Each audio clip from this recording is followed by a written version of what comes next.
फंसो इसमें।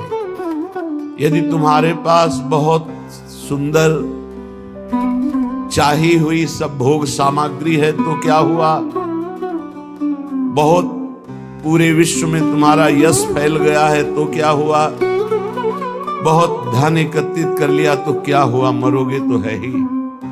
जब मरोगे तो सब बेकार हो गया। इसलिए इस पर मत फंसो, कंचन कामिनी कीर्ति में मत फंसो। ये जीवन प्रिया प्रीतम की प्राप्ति के लिए, भगवत प्राप्ति के लिए है। यशो भी पूरिता आशा कृतम विश्वानुरंजनम हा हंत दिग्मात्रमपि नेक्षे वृंदावने सयो किम करोम्यहमुन्मत्तो यत्किंचित् प्रणपाम्यलम् ज्ञान भक्ति विरक्त्यादि व्यर्थम वृंदावनम विना। भाई किम करोपि अनुरंजनम, ये दूसरों का मनोरंजन और अपना मनोरंजन करना बंद करो। मृत्यु नजदीक है, मनोरंजन काम नहीं आएगा। ये अपने यश की चाह भी छोड़ दो कि मेरा नाम हो जाए, ये माया की बड़ी चाल है। अरे जब शरीर ही मिट्टी में मिल जाएगा, तुम्हारा अस्तित्व ही नहीं रहेगा, तो तुम्हारा नाम का क्या।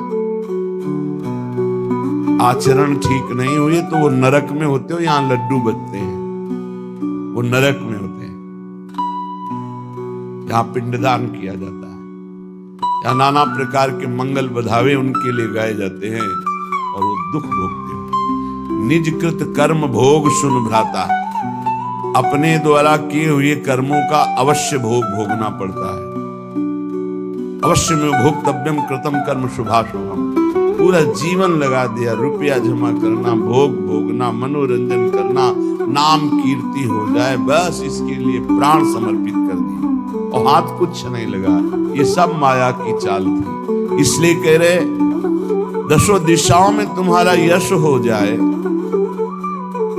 लोक रंजन कर लिया, सब तुम्हें बहुत प्यार करते हैं, किंतु हाय तुमने वृंदावनाधीश्वर श्यामा श्याम को नहीं प्रसन्न कर दिया, उनका यश नहीं गाया, उनका नाम जप नहीं किया किशोरी किशोर का, तो क्या किया, व्यर्थ गया तुम्हारा जीवन। ऐसे ऐसे वीर हुए कि अकेले पूरे विश्व को परास्त कर दिया।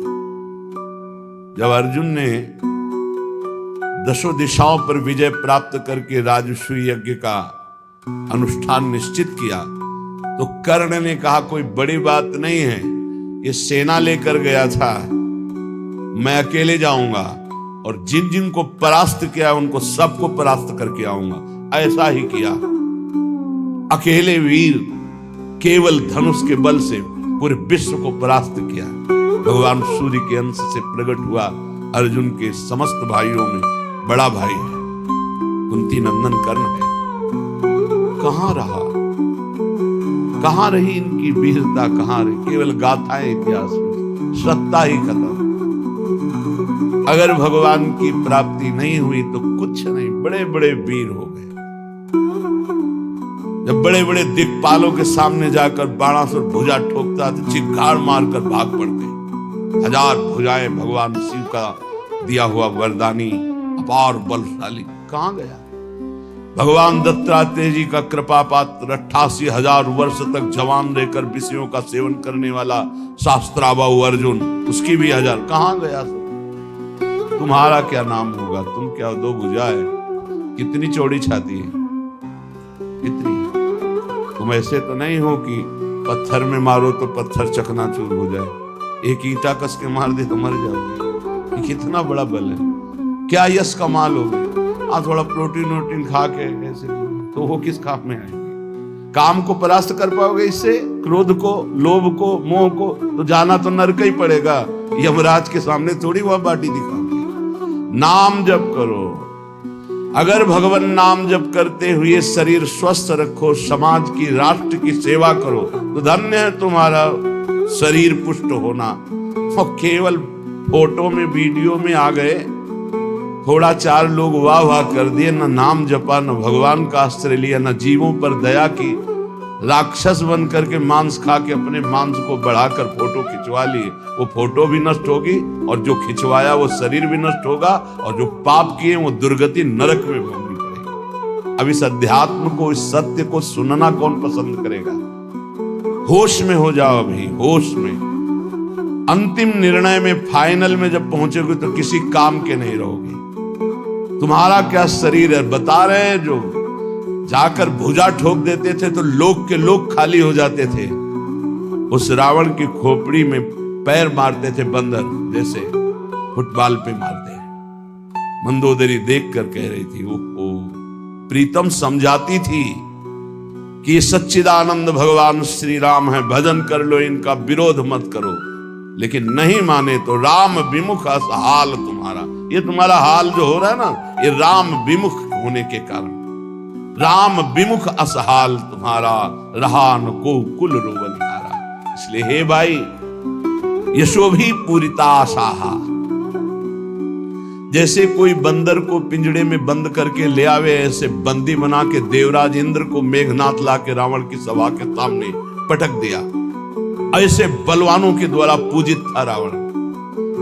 अगर बराबर जगा रहे तो आहार ही न पूर्ण हो पावे, ऐसा कुंभकर्ण भाई आहार में खा जाए सबको, अगर बराबर जगता रहे। नरांतक देवांतक ऐसी सभा के प्रवेश करने में दिक्पाल देवता कांपते थे। हनुमान जी ने देखा है महिमा उसकी। जिस समय सभा में ले गए तो कर जोरे सुर दिसिप विनीता, भ्रकुट बिलोकत सकल सभीता। वहां सिंहवत राम भक्त की गर्जना, जय श्री राम। कोई डर नहीं, कोई हाथ जोड़ना नहीं, कोई समझाना, होश में हो जा। ये भगवान का बल, उसी बल से बलवान होकर वो उन्हीं बल समुद्र का अपमान कर रहा था। उसके अंदर जो बल था भगवान का ही बल था, जीव समझ नहीं पाता। इसलिए बल का अभिमान, धन का अभिमान, ज्ञान का अभिमान, विद्वता का, कई तरह के, ये सब व्यर्थ है। किस बात का अभिमान? हम बार बार कह, कल एक प्रश्नकर्ता कह रहे थे कि अभिमान का त्याग नहीं हो रहा। कैसे त्याग? एक रोम गिर जाए तो आप उसे उठा के लगा नहीं सकते हो। तुम क्या कर सकते हो? अपना बुरा कर सकते हो। अगर भला हो रहा है तो संत, सदगुरुदेव, शास्त्र, भगवान, इनकी कृपा से हो रहा है। नहीं, आपको छूट मिल जाए तो केवल अपना नाश कर सकते हो, अपना बुरा कर सकते हो और कुछ नहीं कर सकते। व्यर्थ का अहंकार मत करो। श्रीपाद कह रहे, अगर आपने भगवत प्रेम नहीं प्राप्त किया, श्यामा श्याम से अपनापन नहीं हुआ, तो तुम्हारा ज्ञान किस काम का? सो योग और ज्ञान, कर्म और धर्म, सबकी सफलता है भगवान अपने लगने लगे। थोड़ी सी बात होने पर हृदय में आनंद की लहर, मेरे प्रभु, मेरे प्रीतम। अगर ये भाव नहीं हुआ, हमारा ज्ञान किस काम का? ज्ञानम भक्ति वृत्ति आदि व्यर्थम वृंदावनम बिना। नाम रूप लीला धाम से प्रीति नहीं तो तुम्हारा ज्ञान क्या, तुम्हारा भक्ति क्या, तुम्हारा वैराग्य क्या, सब बेकार हो गया। चौरोयम पतितोयमित्यति वदन् संतर्जयस्ताडयन् बध्नन् सर्वजनोप्यनाग शमिमं सर्वत्र नोद्वेजयेत् अन्तः क्लेशमतीव दुस्सहतरं प्राप्नोति नानाविधैः दुःखैरर्ध्यत एव चेतदपि मे देहास्तु वृंदावने। प्रियाजू, एक बार मुझे वृंदावन का आश्रय दे, एक बार वृंदावन का वास दे दो, बस मैं त्रुटि नहीं करूंगा, आपको कभी शिकायत नहीं मिलेगी। चाहे मुझे कोई चौरोयम, चोर कह के चोर चोर खूब मारे पीटे, मैं कभी आपसे प्रार्थना नहीं करूंगा कि मेरे साथ ऐसा दुर्व्यवहार ना हो। मैंने चोरी नहीं की, फिर भी मुझे चोर कहा जाए, मुझे पीटा जाए, पतितोय मित्यति वदन, हमको बोले कि नीच है, पतित है, दुष्ट है, ऐसा मैं सब सहूंगा। दोष ना होने पर भी मुझे दोषी ठहराया जाएगा तो मैं सहूंगा। आपसे कभी नहीं कहूंगा कि प्रियाजू मैं निर्दोष हूं, मुझे क्यों दंड दिया जा रहा है, कभी नहीं कहूंगा। पर एक बार मुझे वृंदावन वास दे दो, एक बार वृंदावन का आश्रय दे दो। दुख ही हृदय, चाहे जितना दुख दो, मैं आपसे प्रार्थना नहीं करूंगा कि सहा नहीं जाता, मैं सब सहूंगा। सच्ची मानिए, अगर आपको अध्यात्म की ऊंचाई पर चढ़ना है तो एक शब्द याद कर लीजिए, सहनशीलता, तितिक्षा। इसको सदैव जीवन में, एक श्लोक गंगा किनारे हमें जीने की सामर्थ्य देता था। जब कभी हमें प्रतिकूलता, दुख प्राय मिलते ही थे तो ये श्लोक, यम ही न व्यथ्यन्ते ते पुरुषम पुरुषर्षभ सम दुखा सुखाधीरम स्व अमृतत्वाय कल्पते। वो अमृत पद का अधिकारी हो जाता है जो आए हुए सारी व्यथाओं को, दुखों को मौन होकर सह लेता है, वो भगवान को प्राप्त होता है। जहां कोई कष्ट होता, बस यम ही न व्यथ्यन्ते ते पुरुषम पुरुषर्षभ सम दुखा सुखाधीरम स्व अमृतत्वाय कल्पते। हमें सहना है, हमें भगवत प्राप्ति करनी। अरे छोड़ो, इसने मारा, इसका कर्म जाने, सहो, चलो आगे, चलो आगे बढ़ो। भूख प्यास, गर्मी सर्दी, मान अपमान, दुख सुख, ये सब इस मार्ग के यात्री को मिलते ही है। और जो इसको सह गया वो जगत पावन करने वाला महात्मा बन जाता है। वो मम भक्ति युक्तो भुवनम पुनातु, लोक के लोक को पावन कर सकता है जो भगवान के चरणारविंद में अपने चित्त को अर्पित कर दिया। इसलिए दुख ही हृदय, चाहे जितना दुख पड़े प्यारे, किसी से मत कहो, किसी से मत, चुपचाप मौन होके सह जाओ। तुम्हारा स्वामी विधान करके तुम्हें दुख भेजा है तो बहुत बड़ा उसमें कोई सुख है। वो मंगल भवन है, तुम्हारा मंगल होने नहीं दे सकता। दिखाई दे सकता है कि अब अमंगल हो गया हमारा, अमुक अमुक अमुक, कुछ नहीं। धैर्य पूर्वक अपने मार्ग में सीधे चलते रहो। उसका विधान आया है, वो दुखद हो या सुखद, सुखद है तो हर्षित मत हो, दुखद है तो शोकित मत हो, आगे बढ़ो। देखो, ये अध्यात्म है, ये कमर कस लो कि इस जन्म में मुझे इस भव समुद्र से पार होना ही है। ये जो कमजोर दिल के होते हैं ना, अनुकूलता जहां मिली तो बोले जब से हमने भक्ति शुरू की सब काम चकाचक बन रहे। ये भक्ति का फल नहीं है, भूल मत करना।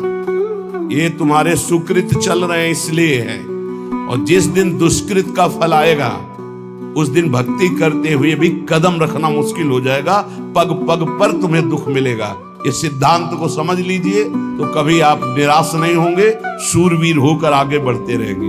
जो हमारी भक्ति ये नई फसल है और इस फसल की जो आनंद वृत्ति है वो भगवदानंद है। ज्ञान